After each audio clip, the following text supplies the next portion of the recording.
Program Director, Excellencies, Ambassadors and High Commissioners, Principal of the school, Deputy Principals, members of the academic and administrative staff, learners, parents and guests. I was asked to speak about our continent, and indeed we all celebrate Africa Day as an important marker for our continent as we strive to continue to change it for the better. Our continent is a vast, rich, diverse one, filled with abundant opportunity and challenged by very complex problems. Our 54 nations of Africa are the richest nations in the world, and yet we house the majority of the world's poor. The condition of poverty and inequality arises from our troubled history of colonialism and negative resource exploitation. It has been difficult for Africa to shape her destiny independently for several centuries, but we have made great strides in the past 50 years.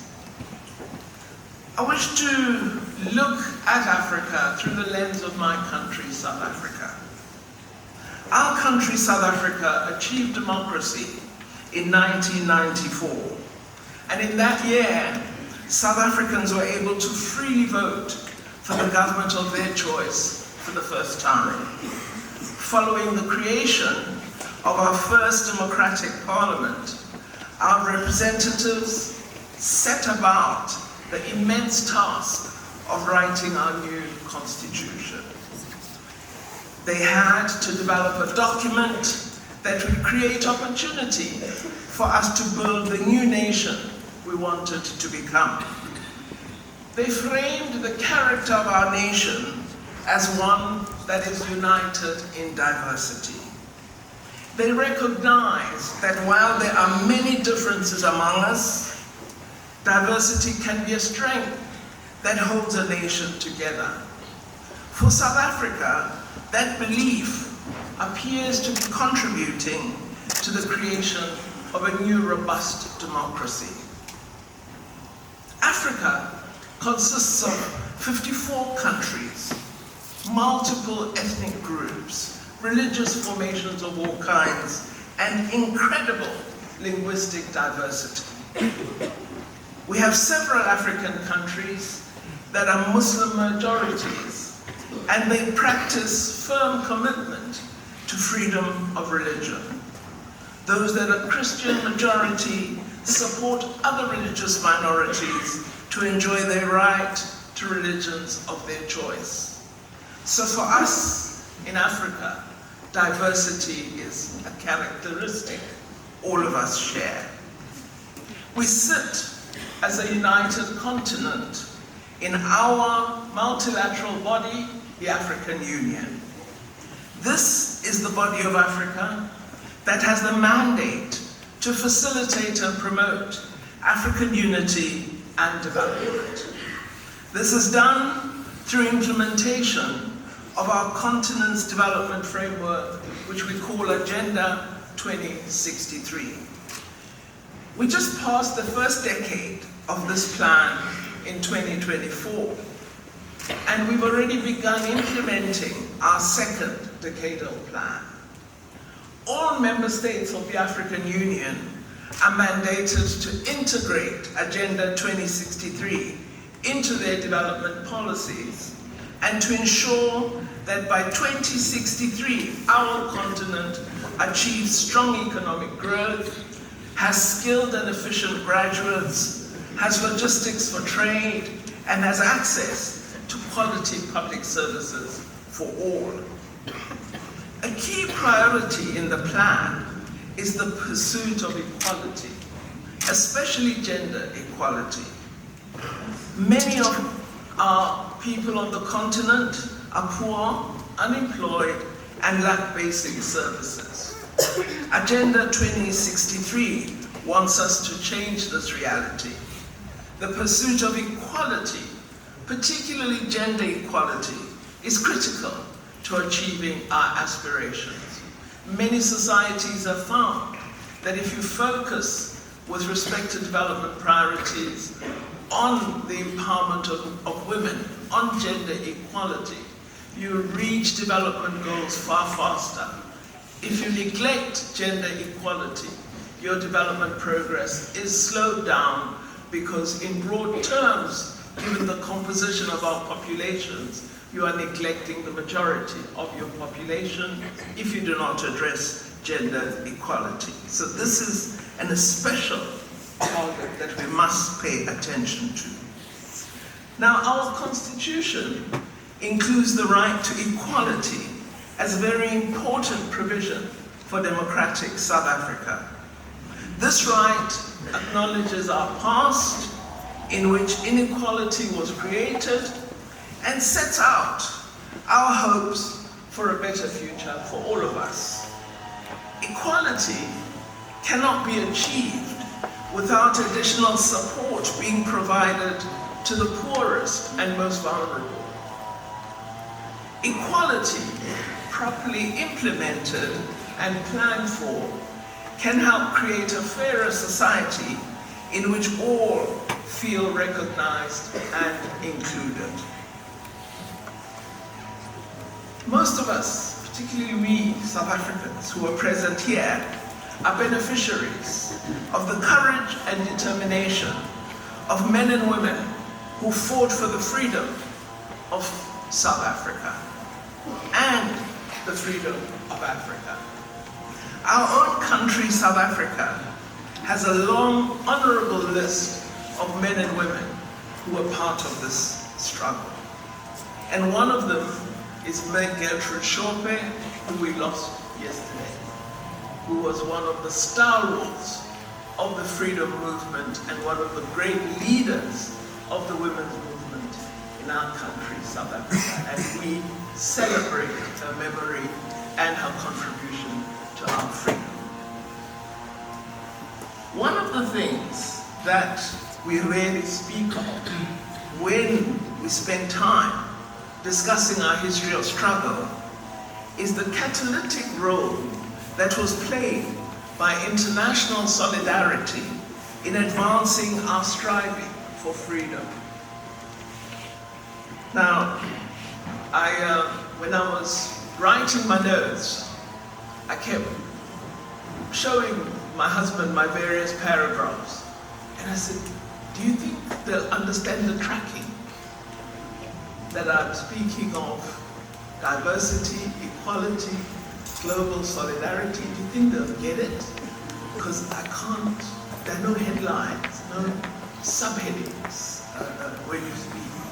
So I hope you're getting it. Nonetheless, I do wish to speak of this matter of international or global solidarity and how it helped advance our striving for freedom. Well, global solidarity meant that activists in Amsterdam, in Lagos, in Chicago, and in Ottawa, amongst others, agreed to support us, the liberation movements, through protests, boycotts, and sanctions to ensure that we would achieve our freedom. We actually, as South African struggle organizations, did something quite amazing and compelling. We went through our leaders from country to country, and we spoke to individuals, to organizations, to governments, and we said something awful is happening in our country. We face the most awful oppression called apartheid. We believe it's a crime for any group, race, or individual to be treated in the way we are treated. We wish to request you to join us and be part of an international campaign against apartheid. Out of the work of those leaders of our liberation movements, the international campaign against apartheid was established. And it was this campaign that played such an important role in ensuring that eventually, with the work being done by mass protests in South Africa, by strikes and other activities, that we would eventually achieve our freedom. So I wish to say to you that global solidarity is a very important contributor to the achievement of a better world. If more of us in the world cared about fellow human beings, just as those friends cared for us South Africans, if we cared more about our fellow human beings in Sudan, in Myanmar, in Palestine, in Israel, we would contribute to creating a more humane, caring global community. South Africa's constitution anticipates such a world in the various formulations in the constitution on the subject of international relations. Our continent, Africa, shares these hopes for a world that is more caring, that protects the environment, that eradicates disease and poverty, and that gives everyone the opportunity to thrive. As we celebrate Africa Day, we should give dedicated attention to how we will help achieve a better, bolder Africa. The founders of our 54 countries left this mandate to present and future generations of Africans. So we have a huge task confronting each one of us. So as we celebrate Africa Day this month, we need to affirm the importance of global solidarity through active support for multilateralism. We must support a strong, effective United Nations that acts in all our interests.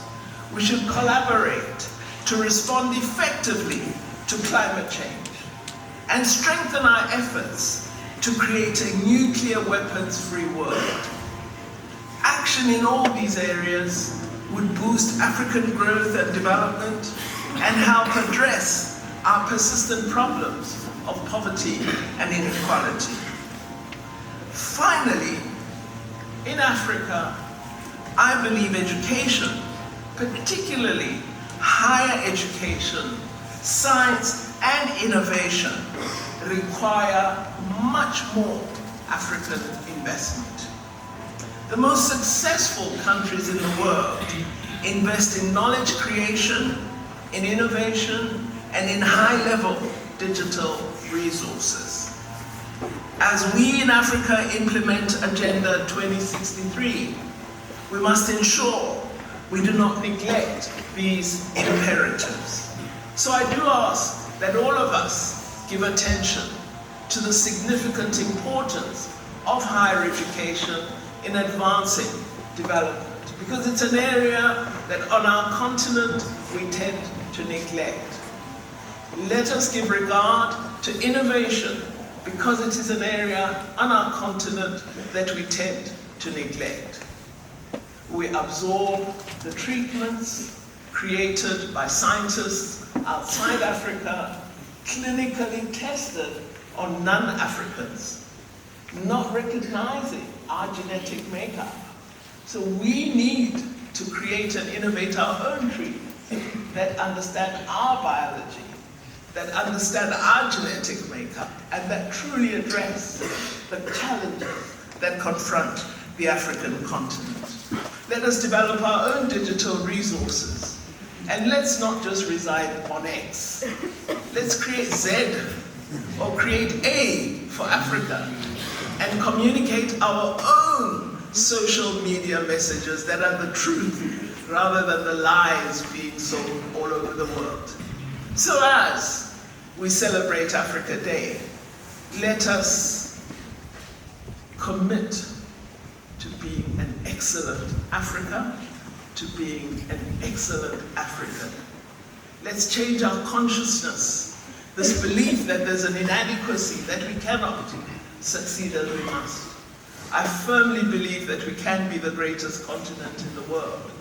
And if we pursue the goals of diversity, equality, and global solidarity, I believe we will teach the world a wonderful lesson, just as we did in our struggle against apartheid, and then in striving to build a South Africa where diversity unites all of us. Thank you very much for listening.